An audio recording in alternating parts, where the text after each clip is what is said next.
ये सबसे first number में जब पांडव लोग आए थे, पांडव महाभारत के, तो जहाँ रहने लगे तो रहते रहते जान पहचान हुआ।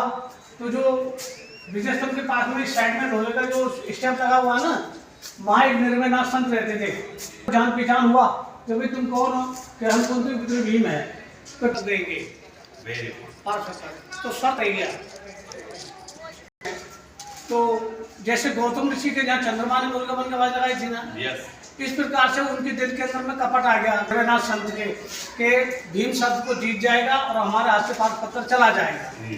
तो उनने अपने जादू का मंत्र डाल के और मुर्गा बन के जोर से आवाज लगा दी। भीम के कान आवाज बढ़ गया कि यार मैं जिनको हाथ वैसे लात मारी तो उस लात से पानी निकला। किसी राजा ने उसको निर्माण करके उसको भीम नद के नाम से जाना जाता है, ठीक है नहीं। जब इसका गार्जियन कोई भी नहीं था,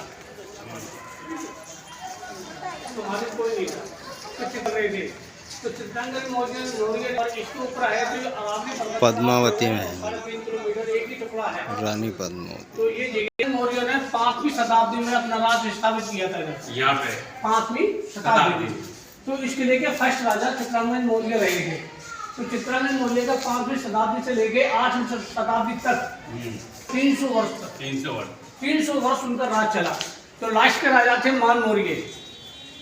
मान मौर्य के किसी युद्ध के कारण से उनका परिवार नष्ट हो गया था। तो है इसके लिए कि सिंहासन पर 728 में बैठे थे। कितना 728 से 1303 तक बाबा रावल वंश का राज चला था, जिसका नाम था रानी पद्मिनी। पापा रावल के परिवार के लिए उसके पति का नाम था रावल रतन सिंह।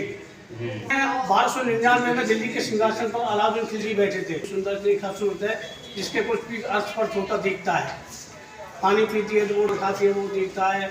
तो इस प्रकार से उसकी सुंदरता को अलाउद्दीन खिलजी 1301 में किला रणथंभौर लड़ते हुए और लड़ाई किया। 3 बार लड़ाई में अलाउद्दीन खिलजी नहीं जीत पाए थे, हार कर यहाँ से वापिस दिल्ली चले गए। मन के अंदर भावना पूरी खिलजी के रानी पद्मिनी को श्याम दाम धन देश से किसी प्रकार से रानी पद्मिनी को हासिल करें। 30 लाख सेना लाकर अलाउद्दीन खिलजी ने फिर दोबारा हमला किया, जीत पाया। फिर अलाउद्दीन खिलजी ने इस किले की चारों तरफ अपनी सेना लगा दी। इनके खाने पीने का राशन वगैरह सारा ब्लॉक कर दिया था। हो गए तो कुछ बड़े बड़े आदमी ले जाकर जहां अलाउद्दीन खिलजी की सेना पड़ी थी, जहां अलाउद्दीन खिलजी का कंपू था, वहां जाके इनने मुलाकात की। कर रहे हो, बार बार झगड़ रहे हो, बार बार लड़ रहे हो, हमारा खाना पीना आराम कर रखा है, तुम क्या चाहते हो? हम आपसे झगड़ने नहीं आए, हम रानी पद्मिनी की खूबसूरती और सुंदरता के बारे में हमने सुना है, हम उनको देखना चाहते हैं। रानी पद्मिनी को दिखाया गया था, तो उत्तर की तरफ इस प्रकार से खड़ा किया गया था और दोनों लेकर उनसे कहा कि अगर इस तरीका से अगर निगाह नेक भी थोड़ी घुमा, स्टेप पर आने पर उनका प्रतिबंध पानी का जो प्रतिबंध है वो सामने वाले दिखा दिया। तो डायरेक्ट बजाय इनडायरेक्ट दिखाया गया था। जब रानी पद्मिनी के हफ्सी दिमाग से बाहर हो गया, अब हमसे झगड़ा नहीं करेगा। जो सूरजपुर गेट के दूसरे गेट पर रानी पद्मिनी के हफ्सी और बंदी बनाकर उनको जहाँ उनकी सेना थी, जहाँ उनका कंपू था, वहाँ आपका हफ्सी हमारी कैद में है और आप हमारे दिल्ली चलने के लिए एग्री हो जाएंगे तो हम आपके हफ्सी को आज़ाद कर देंगे। तो रानी पद्मिनी दिमाग हुआ करें तो रानी पद्मिनी ने 700 पालकी मंगाया था। कितनी? 700 पालकी में एक पालकी के अंदर में 2 जवान अपने लेडीज कपड़े के अंदर बैठे थे। एक पालकी खाली थी जिनकी हम शक्ल थे, वो उनके सगे भाई के लड़के थे। रानी पद्मिनी के सगे भाई के लड़के थे, घोड़ा नाम के सेनापति। 2nd नंबर के, 1st नंबर के सेनापति बादल थे जो उनके चाचा के लड़के थे। 2 सेनापति थे, 1st और 2nd। 1st बादल थे, 2nd नंबर के घोड़ा थे। घोड़े जो थे वो हम शक्ल थे रानी पद्मिनी की। रानी पद्मिनी के कपड़े को पहन के और एक गाड़ी वाले को कपड़ा पहनाकर उसके अंदर पहन हो गए।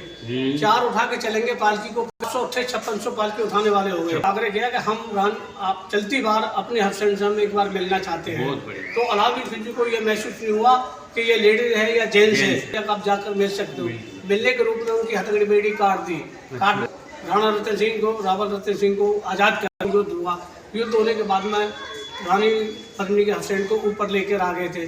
अलाउद्दीन खिलजी ने बड़ा फिर अफसोस किया कि हम जब इनसे लड़ते हैं इन लोगों की जीत हो जाती है, ऐसा कारण क्या है? अलाउद्दीन खिलजी अभी गुप्तचरों से मिला, गुप्तचरों से मिलकर जो अभी काली मंदिर है, उस समय काली मंदिर नहीं था, ठीक सूर्य की मूर्ति थी और सूर्य की पूजा होती थी।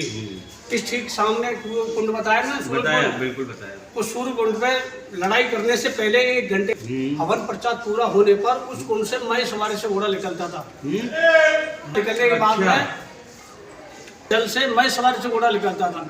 निकलने के बाद में स्नान कर तब तक इनका हार नहीं होती, इनकी जीत कराता था। ये शक्ति है। जब अलाउद्दीन खिलजी ने 2 गाय को काटा, चमड़े के मुसक उनका ब्लड भर के सूर्य मंदिर और सूर्य कुंड और जो विष्णु भगवान का मंदिर बताया था मैंने मेरे मंदिर बाद में, वहाँ 3 जगह ब्लड डालने से इनकी शक्ति खत्म हो गई। जब रानी पद्मिनी के हस्बैंड जंग करने गए तो वो खलास हो गए। रानी पद्मिनी को मैसेज मिला कि मेरे पति वीर गति को प्राप्त हो गए। तब उन्हें उस जो कुम्मा महल में जो सुरंग बताई थी, वहाँ उन्हें रानी पद्मिनी अपना जोबर कर लिया। अगर वो खुले में